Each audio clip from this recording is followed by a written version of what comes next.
The Prophet Muhammad, peace be upon him, said something that often makes people uncomfortable.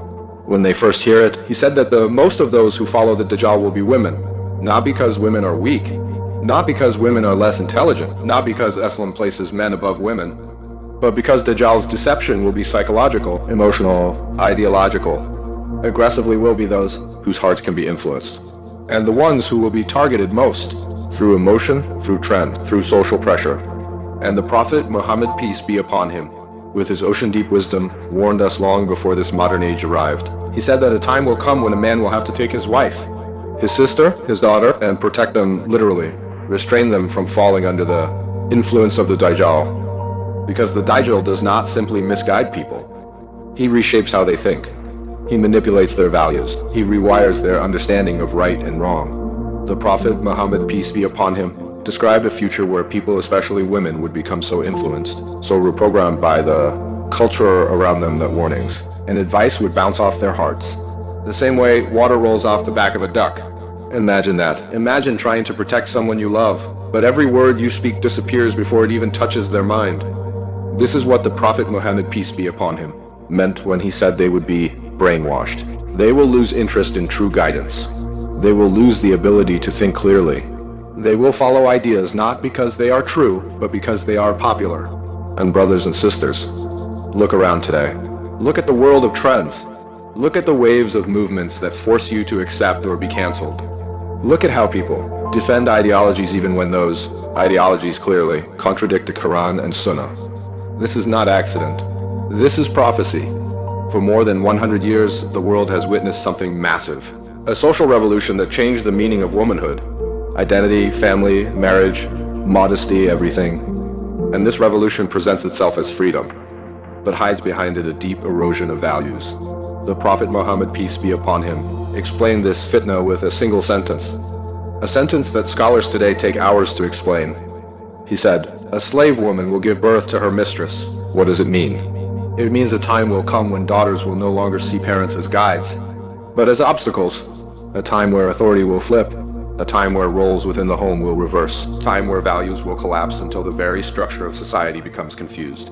We are living in that, but our Prophet didn't stop there. He said, women will begin to dress like men, not just in clothing, but in behavior, in attitude, in identity, in lifestyle. Femininity, shyness, softness, qualities Allah praised will fade. Not because women changed, but because society taught them that femininity is weakness and masculinity is power. When the world encourages women to act, dress, speak, and behave like men, that softness fades. That gentleness fades. The night tries to become the day, but Allah created them differently for a reason. Allah created the male and the female. He says in the Quran, like He created the night and the day, each complements the other. Each has a role. Each completes the other in beauty and balance. The night is calm, peaceful, mysterious, full of depth. The day is bright, energetic, open, full of clarity. But imagine what happens if the night tries to become the day and the day tries to become the night. Nature collapses, balance is broken, attraction weakens, and that is exactly what we see in our times. Men losing their masculinity, women losing their femininity, families weakening, marriage collapsing, confusion spreading. The Dajjal smiles at this. He wants chaos. He wants confusion.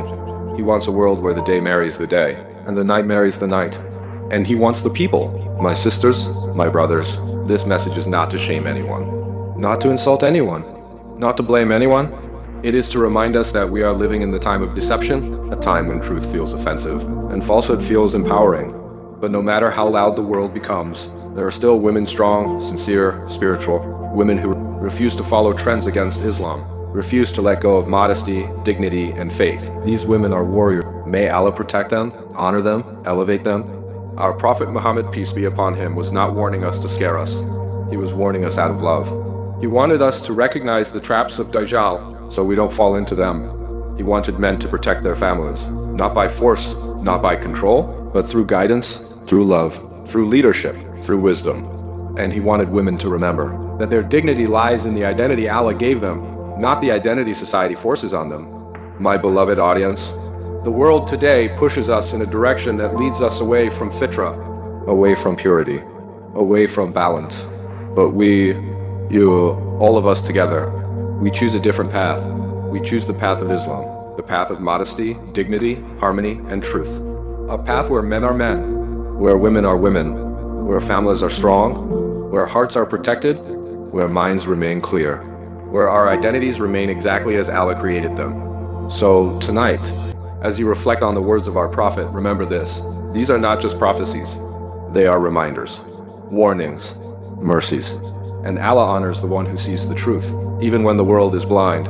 My dear brothers and sisters, hold tight to your faith, hold tight to your values, hold tight to your identity, because the Dajjal storm is strong, but the light of Iman is always stronger. May Allah protect us from deception. May Allah keep our hearts firm.